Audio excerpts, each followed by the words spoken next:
नमस्कार, आप देख रहे हैं द क्रेडिबल न्यूज। मैं हूं शालिनी।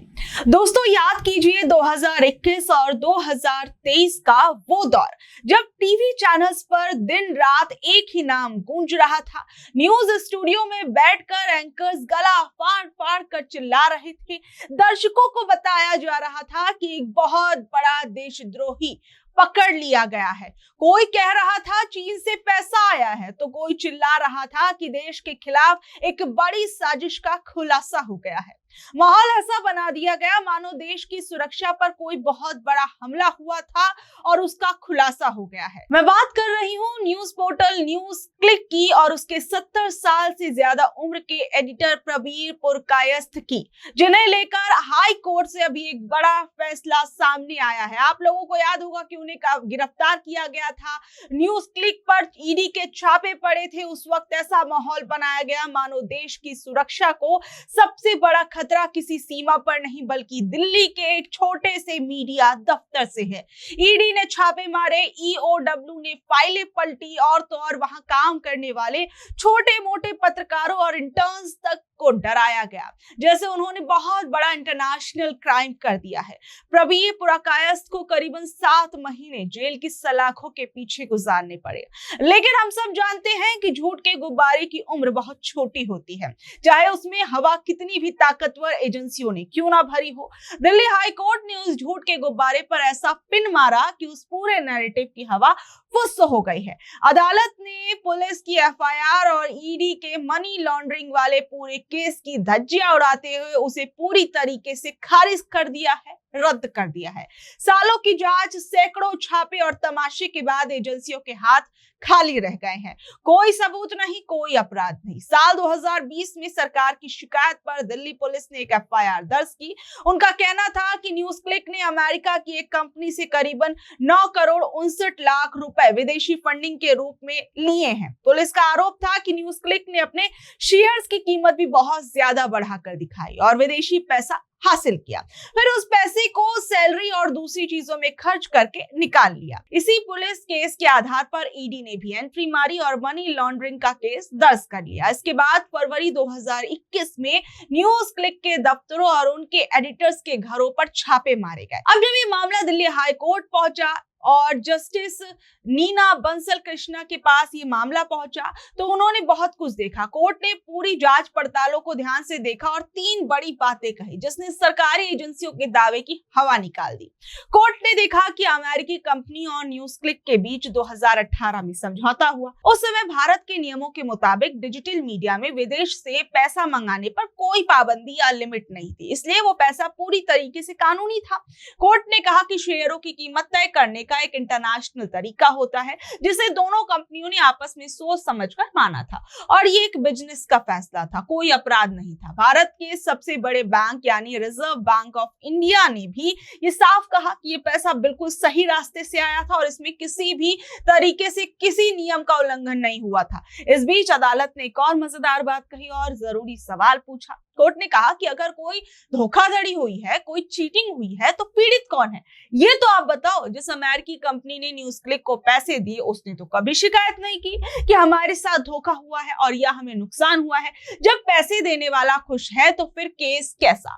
कोर्ट ने साफ कहा कि सिर्फ विदेश से निवेश का समझौता कर लेने से कोई अपराधी नहीं बन जाता। पुलिस की धाराओं का जिक्र करते हुए जज ने कहा कि यहाँ ना तो किसी का भरोसा तोड़ा गया है और ना ही किसी के साथ धोखाधड़ी हुई। सिर्फ शक के आधार पर किसी मीडिया हाउस या इंसान को परेशान करना कानून का मजाक उड़ाना है। न्यूज क्लिक के editor in chief Pravir Purkayastha, उन्हें साल 2021 में ही कोर्ट से गिरफ्तारी से अंतरिम राहत मिली थी, लेकिन अब जब केस खत्म हो गया है तो उन्हें पूरी तरीके से आजादी और राहत मिल गई है। कोर्ट ने यह भी कहा कि जब पुलिस की मुख्य एफआईआर ही खत्म हो गई तो ईडी का मनी लॉन्ड्रिंग वाला केस जो था अपने आप ही खत्म हो गया है।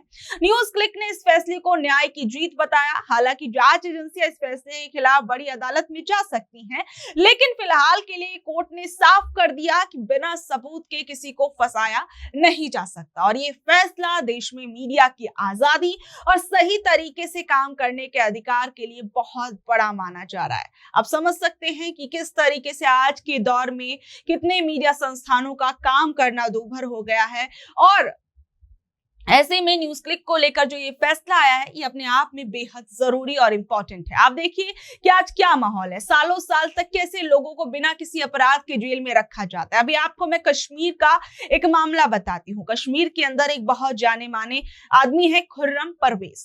खुर्रम परवेज मानवाधिकार कार्यकर्ता है। वो पिछले करीबन 3.5 साल से जेल में बंद थे, लेकिन हाल ही में यानी बुधवार 10 जून को दिल्ली हाई कोर्ट ने उन्हें जेल से बाहर आने के लिए बेल दे दी है। हाई कोर्ट के जजों जस्टिस नवीन चावला और जस्टिस रविंद्र टुडेजा की बेंच ने यह बड़ा फैसला सुनाया। खुर्रम ने पहले एक छोटी अदालत से जमानत मांगी थी, जो ट्रायल कोर्ट था, लेकिन वहां दिसंबर 2024 में उनको जमानत देने से मना कर दिया गया। इसके बाद वो बड़ी अदालत गए यानी हाई कोर्ट गए और हाई कोर्ट ने कुछ शर्तों के साथ उनकी जमानत को मंजूरी दे दी। अब आप लोग ये सोच रहे होंगे कि आखिर में उन्हें जेल में क्यों रखा गया है। दरअसल एनआईए उन पर जांच कर रही थी। 22 नवंबर 2021 को एनआईए ने खुर्रम के दफ्तर पर छापा मारा और उन्हें गिरफ्तार किया। उनके खिलाफ यूएपीए नाम का जो कानून है वो लगाया गया। पुलिस और एजेंसी का ये आरोप था कि वो आतंकी गतिविधियों के लिए पैसा जुटाने, साजिश रचने और किसी आतंकी संगठन की मदद करने जैसे कामों में लिप्त हैं।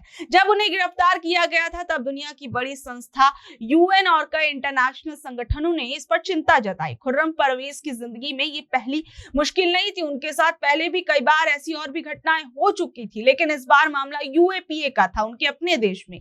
साल 2016 में जब कश्मीर में काफी अशांति थी, हिंसा का माहौल था, तब खुर्रम स्विट्जरलैंड के जेनेवा शहर में संयुक्त राष्ट्र की एक बहुत बड़ी मीटिंग में हिस्सा लेने जा रहे थे। उसी समय दिल्ली के हवाई अड्डे पर उन्हें रोककर गिरफ्तार किया गया था। तब उन पर जन सुरक्षा कानून पीएसए लगाया गया और उन्हें 2 महीने से ज्यादा जेल में रहना पड़ा, जिसके बाद कोर्ट ने उन्हें छोड़ दिया। इससे पहले साल 2004 में खुर्रम की गाड़ी के पास एक बहुत बड़ा बम धमाका हुआ था। वहां पर चुनाव का समय था। उस हादसे में खुर्रम ने अपना एक पैर भी गंवा दिया था और उनके एक साथी की मौत भी हो गई। भले ही खुर्रम परवेज को भारत में कानूनी लड़ाइयों का सामना करना पड़ रहा है, लेकिन दुनिया भर में उनके काम की बहुत तारीफ होती है। उन्हें 2 बड़े इंटरनेशनल अवार्ड्स भी मिल चुके हैं। रिबॉक ह्यूमन राइट्स अवार्ड 2006, ये पुरस्कार दुनिया में केवल उन नौजवानों को दिया जाता है जिनकी उम्र 30 साल से कम है और जो बिना किसी हिंसा की शांति से लोगों के हक की लड़ाई लड़ते हैं। मार्टिन एनल्स अवार्ड साल 2023 में जब वो जेल में थे तब उन्हें ये अवार्ड दिया गया था, उसके लिए चुना गया था। इसे मानवाधिकार की दुनिया का एक बहुत बड़ा सम्मान माना जाता है, जो मुश्किलों के बीच काम करने वाले बेहतरीन लोगों को मिलता है। फिलहाल दिल्ली हाई कोर्ट ने खुर्रम परवेज को जमानत दे दी है और उन्हें एक बड़ी राहत मिल गई है। हालांकि उन पर लगे केस अभी पूरी तरीके से खत्म नहीं हुए हैं। अदालत का पूरा लिखित आदेश आना अभी बाकी है, लेकिन 3.5 साल बाद उनका जेल से बाहर आना उनके परिवार और समर्थकों के लिए एक बहुत बड़ी राहत की खबर है। तो यानी आप समझ सकते हैं कि दिल्ली हाई कोर्ट ने न्यूज क्लिक को लेकर जो एक बड़ा फैसला दिया है और खुर्रम परवेज को लेकर जो फैसला दिया है, ये अपने आप में एक बहुत बड़ी बात है। एक तरफ आप देखिए कि कुछ स्वतंत्र मीडिया संस्थान हैं जो लगातार बहुत से ऐसे मुद्दों को उठा रहे हैं जो जरूरी हैं और जिन पर बात होनी चाहिए। वहीं दूसरी ओर आप देखिए खुर्रम परवेज जैसे लोग जो कि ह्यूमन राइट एक्टिविस्ट हैं, उनको भी सालों साल तक बिना किसी कारण के जेल में रखा जाता है। यूएपीए जैसी बड़ी बड़ी धाराएं लगा दी जाती हैं और फिर उसके बाद जब ये मामला अदालतों में पहुंचता है तो किस तरीके से फुस हो जाता है। इन दोनों मामलों से आप समझ चुके होंगे। बहरहाल आप लोग इस खबर पर क्या कुछ कहेंगे, नीचे दे कमेंट बॉक्स में अपनी राय जरूर बताइएगा और ऐसे ही अपडेट से जुड़े रहने के लिए देखते रहिए द क्रेडिबल न्यूज। मैं हूं शालिनी, धन्यवाद।